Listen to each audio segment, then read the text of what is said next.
Hello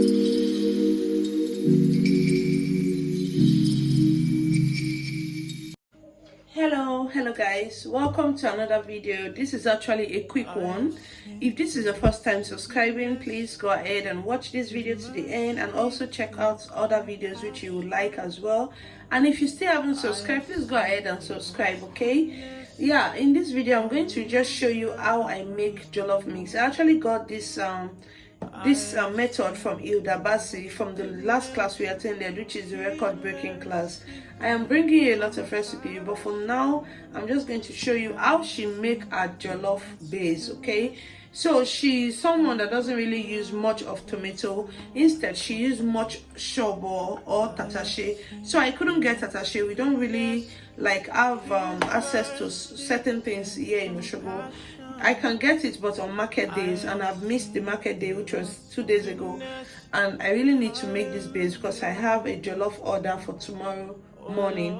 This is late in the night. Okay, so here is my tomato. I'm actually using less because I'm adding a bit of thin tomato when I'm frying. So here I have onion, I have ginger, I have garlic, and here I have a bit of scotch bonnet. Is frozen.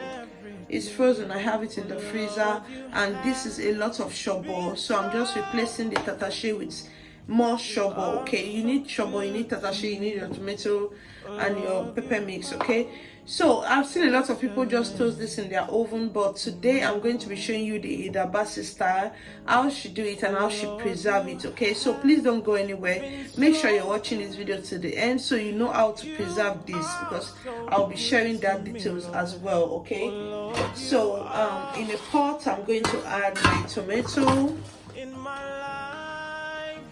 I'm adding my shobo and pepper.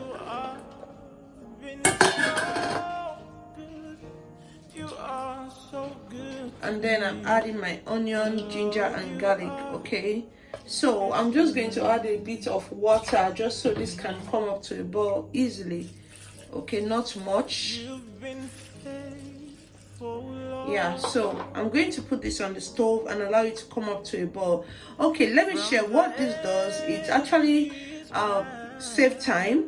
You know, in those days, or rather what we do before now, that we have a lot of methods. We blend our tomato and then we start boiling, and you know that take a lot of time, because before you get all of the water to dry up, and imagine you use water to blend it, because this cannot blend in your blender or even in the industrial machine on its own. You will need to use water to blend it, right? So you will have to wait for that water to dry up. But with this process, you won't need water at all. Another reason why you should try this process is because you don't need to take your small pepper mix to the industrial or commercial blender outside to blend.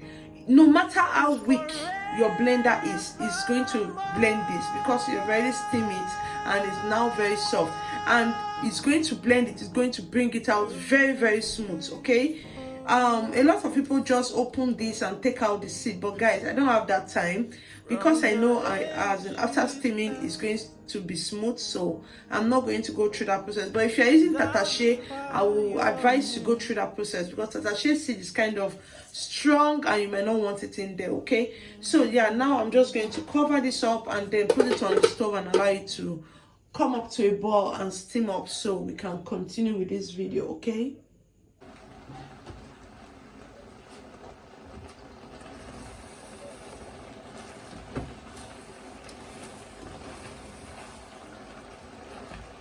so you can see how this is. You can see it for yourself that is very soft. So now I'm just going to get my processor and process this, so we'll see what it looks like. Okay,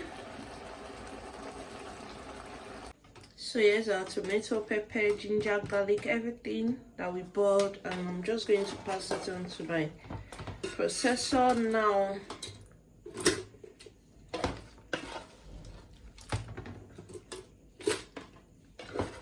So you want to stay put. Okay, I'm going to show you how you can preserve this. I'm going to show you, or better still tell you, how you can preserve this. So you can see even the water I added to boil, everything is gone. It's just remaining a very nice juice in there. So that is it. I'm going to process this, and yeah, I'll show you guys what it looks like. So I've blended like 2 times, and I just want to show you guys how thick this is. Look guys, look, see now you can make your jollof in few minutes. Just fry a bit. You'll be frying your tin tomato. I'll show you guys how I make my own jollof mix. Okay, so this is the pepper prep. You can see how easy it went. You can see how thick it is. Look at it. See how thick it is. There's no way your blender won't blend this because it's already cooked. You can allow it to cool off. Like I said, I'm doing this as in at night, and I really need to go to bed, so I have no time to allow it to cool off before blending. But you can do that. You can allow it to cool off. See our pepper mix. Look at it. Look, see how thick and how fine it is. Remember, I didn't remove the seed from my shovel. I told you guys I don't have time because it's late. So if you don't want to see seed, and moreover, if I had gone ahead to blend some more, all of them should have blended, but I don't have time to, like, I'm okay with this. Okay, so you can just go ahead and blend some more so you don't have those excess seeds. But I guess you can see what I'm trying to show you. You can see how smooth this is. Like I said, I'm using this first thing tomorrow morning. So yeah, I'm glad I'm able to do this. Imagine I have blended my pepper mix like that and I started boiling and then I slept off. See, that has happened to me before. It's not somebody else's story. So I'm very, very happy with this. It's thick. I won't waste time frying too much. I'll just fry my tin tomato a bit and I'll proceed to frying this, which won't take long at all. So you can see how red, how thick, how beautiful this look. You can see it, right? Look at it here. You can see. So this is what you're going to achieve if you follow this process.